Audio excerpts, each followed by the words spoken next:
Rise. Hi guys, welcome to today's video. In today's video, we'll look at a scenario in which we continue our KaiserOst series.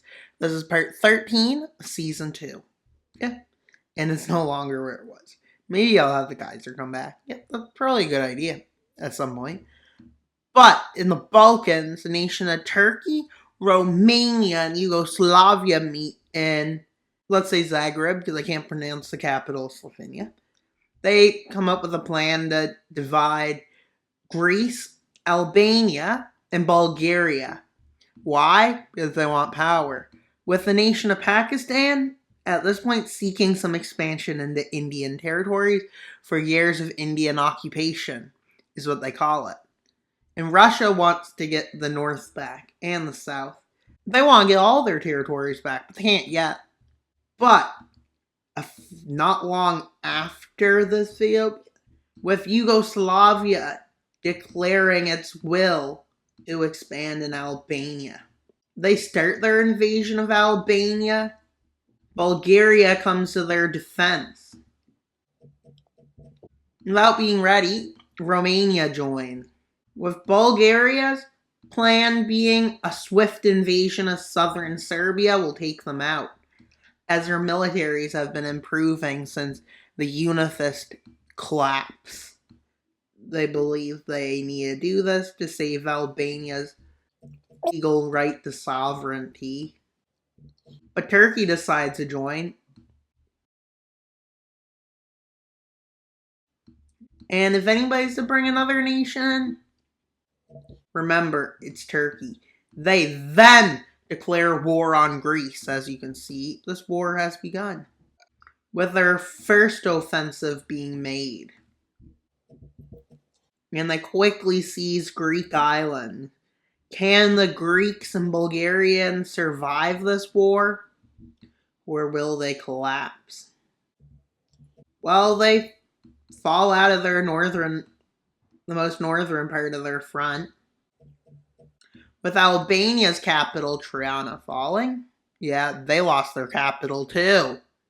Well, a meetup of Romanian forces and Turkish forces with the goal of partitioning. And at this point, the Democratic League decides to start sending support down. And Hungary starts questioning if they should invade. Though not being a Balkan member, they're questioning if they should join the Balkan War. Their plans are for a Turkish offensive in southern Bulgaria and a Romanian in the north, while Serbia goes into the center, with the fall of Albania and crosses of forces into Greece.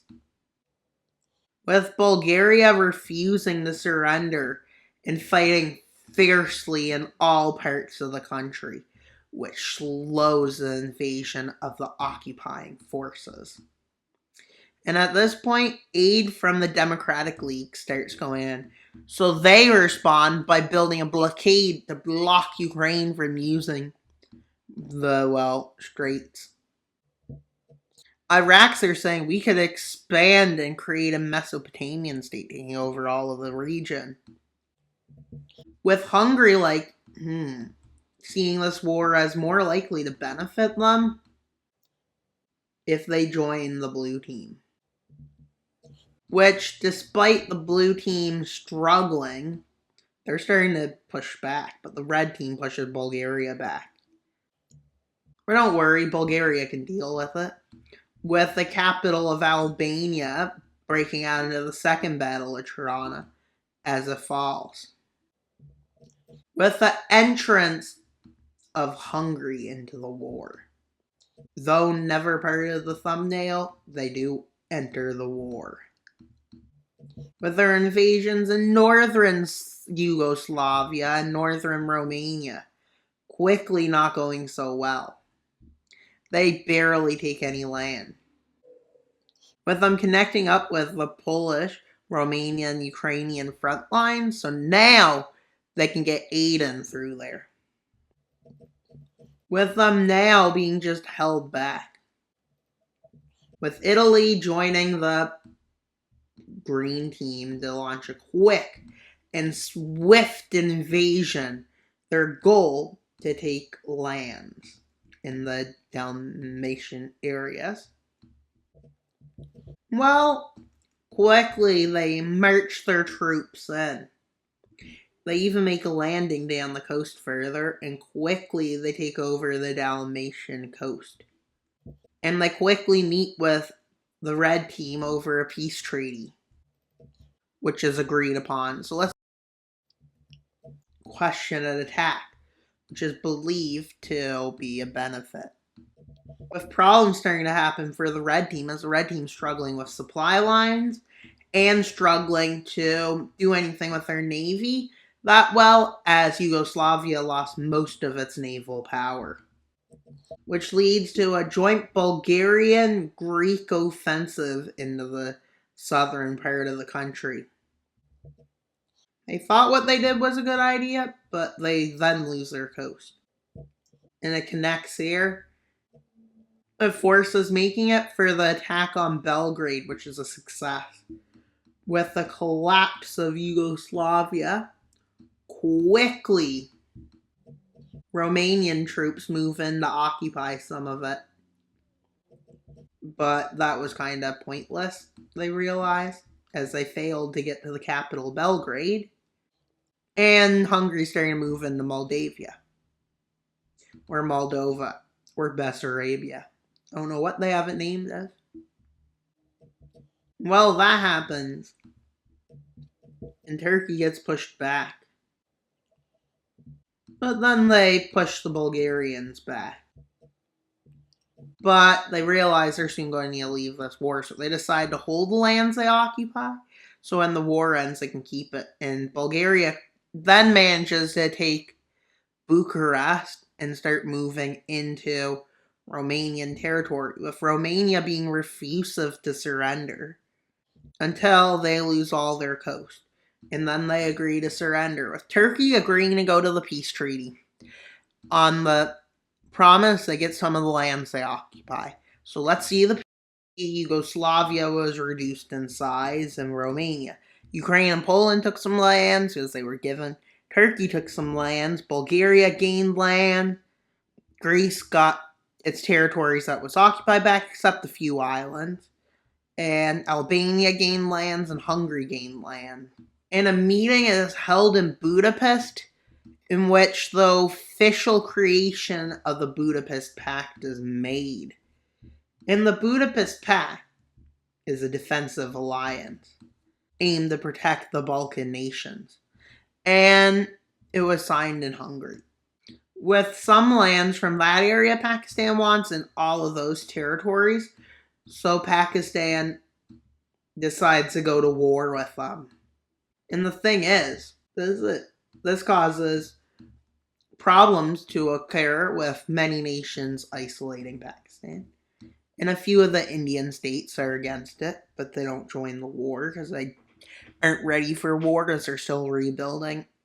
And they don't want too much taken. And it'd probably be worse if they join. As quickly they're moving into Kashmir, they're moving into the Sikh state, and they're moving into East India. That's Center India. Yeah, this is East India.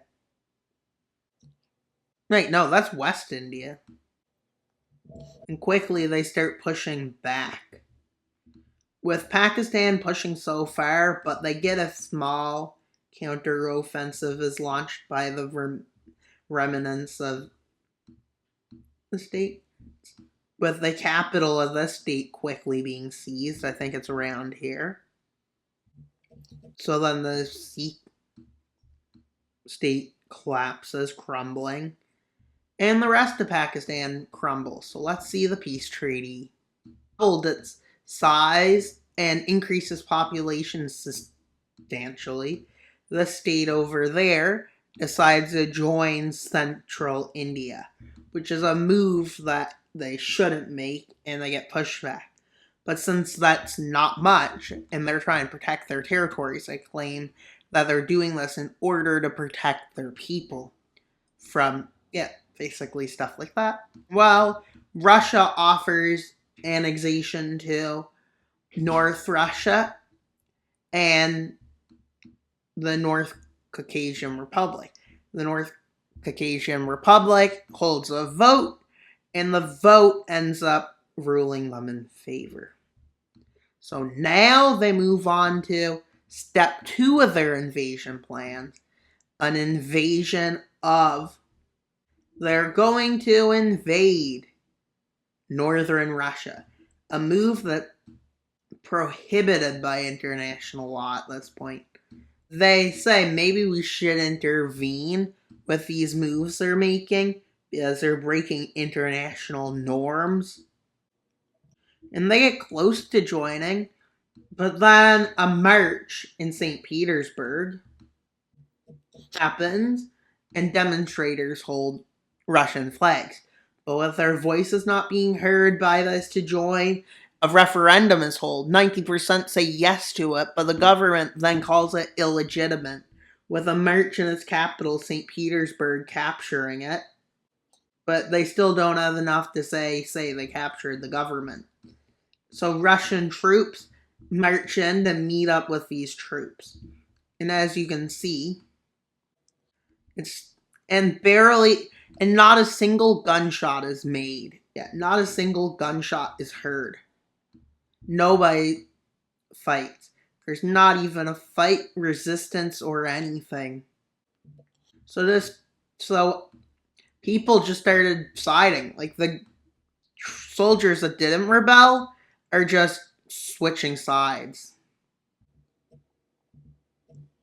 And while the Murmansk area declares itself there, with the government going after separatists, pro-Russian separatists, but the government crumbles and peace is agreed upon. Within the peace treaty, Russia shall annex all land, and yeah, basically that's what happened.